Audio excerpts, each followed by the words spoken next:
Hello my lovely people, সকলকে জানাই happy new year. নতুন বছরে অনেক শুভেচ্ছা ও অভিনন্দন। সবার নতুন বছর অনেক ভালো কাটুক। হ্যাঁ, ঠিকই বুঝতে পেরেছেন, মেট্রোতে বসে আছি। সময় তখন 4টে বাজে। পড়ন্ত বিকেলকে উপভোগ করতে করতে বছরের প্রথম দিন চলে যাচ্ছি মা ভবতারিণীর আশীর্বাদ নিতে। গলাটা শুনে আশা করি বুঝতেই পারছেন ভালোই ঠান্ডা লেগেছে।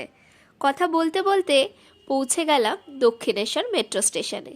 মেট্রো থেকে বেরিয়েই স্কাইওয়াকের পথে রওনা দিয়েছি। কলকাতায় এবার ঠান্ডাও পড়েছে বলুন, ভালোই ঠান্ডা, একদম যাকে বলে জাকিয়ে ঠান্ডা পড়েছে। আর সেদিনও ছিল প্রচণ্ড ঠান্ডা, কিন্তু মানুষের ভিড় কিন্তু কম ছিল না। চারিদিকে প্রচণ্ড মানুষের ভিড় ছিল এবং দেখুন দূর থেকে দক্ষিণেশ্বরের মন্দিরের চূড়াটা দেখা যাচ্ছে। কি সুন্দর লাগছে না বলুন।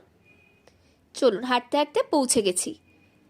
চারিদিকে শুধু লোক আর লোক, কত ভিড় হয়েছিল সেদিনকে। লোকের মাথা ছাড়া আর কিছুই দেখা যাচ্ছিল না। আমি তো ভাইকে বলেছিলাম হাতটা ভালো করে ধরে রাখতে, হারিয়ে গেলে খুব মুশকিল। মা আর আমি ফোনগুলো জমা দিতে চলে গেলাম।